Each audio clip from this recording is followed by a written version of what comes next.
Hello YouTube. This is BHG Boss Man giving you a little tutorial. This was my first tutorial, so don't hate on it. I'm going to be showing you how to do this cool looking shatter effect. I'm using Photoshop CS5 here, but I'm pretty sure it's the same for CS6. I've never used it, but I've seen it before. It's just different colors and different layout.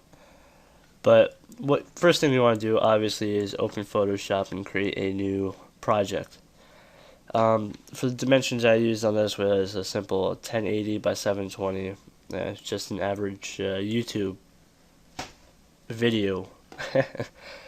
But what I'm gonna do, sorry, I have a bad cold right now. But what you want to do is you want to add a text layer and make sure it's not black.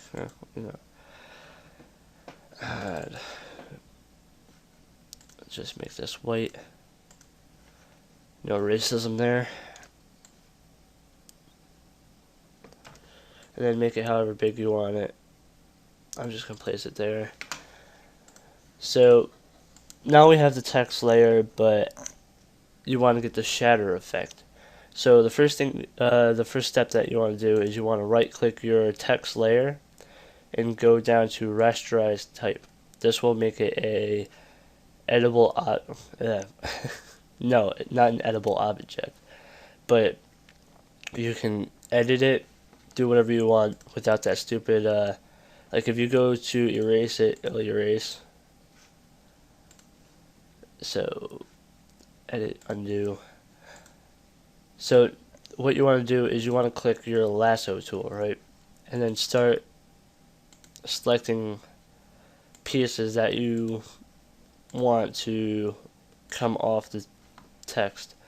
So once you select the thing that you want to do, you want to go to edit, cut, edit, paste, and then you want to move it into place here.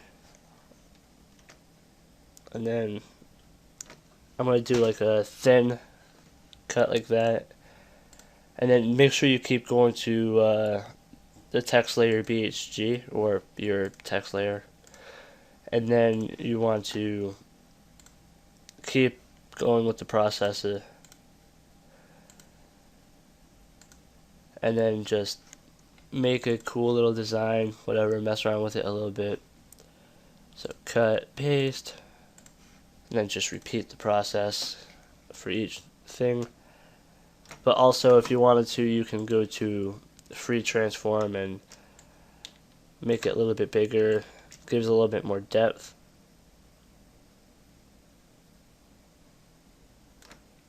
I don't think I'm gonna do it with this one. I might make it a little bit bigger, like that, and then just gives it a little bit more depth.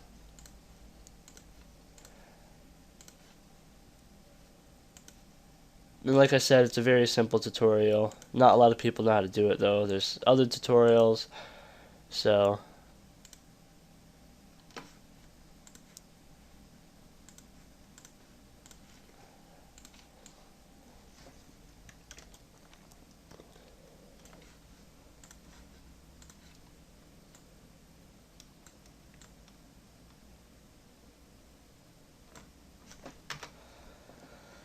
God, there's a nice little shatter effect for the H, and then just for the G, I'm going to do something simple like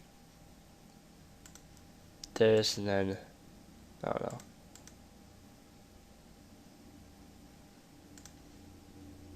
Get two pieces in one, and just make it a little bit bigger.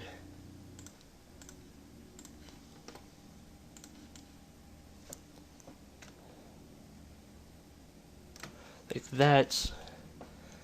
I might want to make it a little bit bigger, yeah.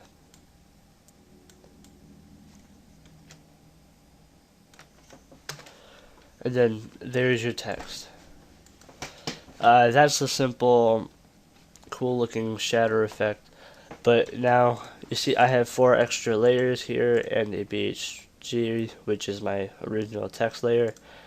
See, that's just the pieces, and then these are the pieces as well. So what you want to do is you want to add another folder, which is this little icon down here if you don't know. I'm just going to move that to the top. Select all of them by clicking the bottom one, then go into the top one, press shift and then click it, and then just move it into that group. This makes it a little bit more organized and easier to work with.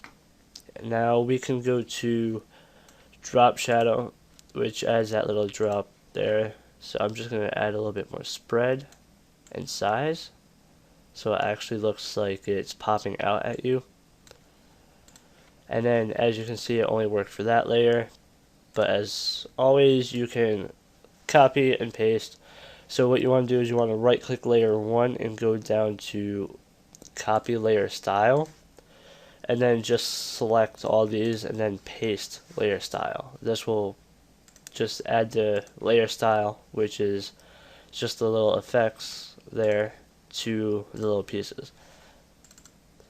And then you want to have a different effect for the beach or the original text layer because you want it to actually seem like it's popping out at you. So you still want drop layer or drop shadow, but you don't want it to be like can't really see it at all, to be honest. Maybe if I add a texture to the background. Just grab this one. Whoops. Just place that. And then just bring that down to the bottom. And you can see that it's actually popping out.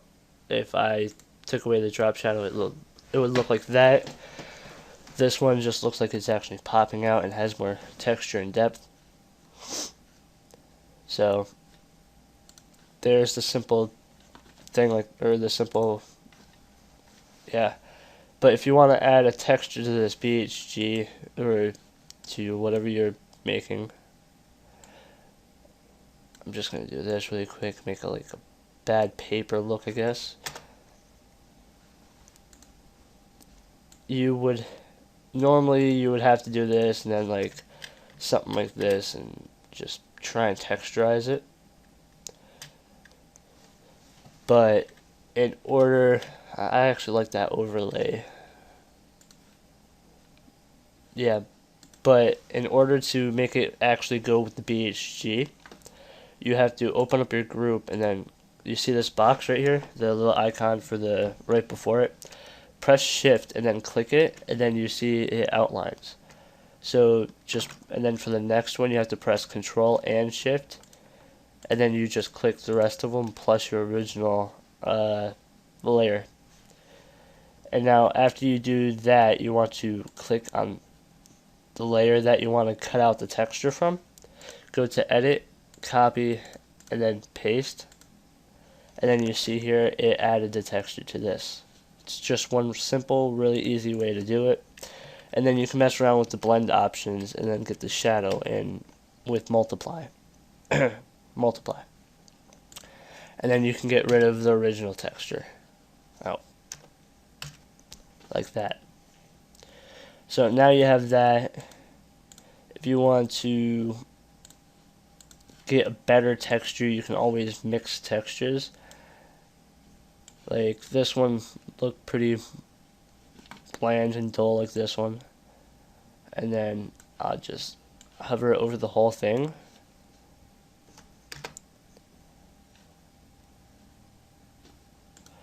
And I'll just mess around with this and get the rest of it like that. That actually looks really cool. So I'm going to keep that like that. And then maybe if I do that? No, I like it. I like that one better because it has that nice shadow effect. So there's the simple moral of how to make a text like that. You can always add more text like I did in the background. I have obviously BH Cinema, weird name, and then by BHG Bossman. I do that in every single one of my photos. But thanks for watching. I hope this tutorial actually helped you. I'm literally just about to pass 10 minutes. So thanks for watching. This is BHG Bossman, and also like if you want some more tutorials. Thanks and bye.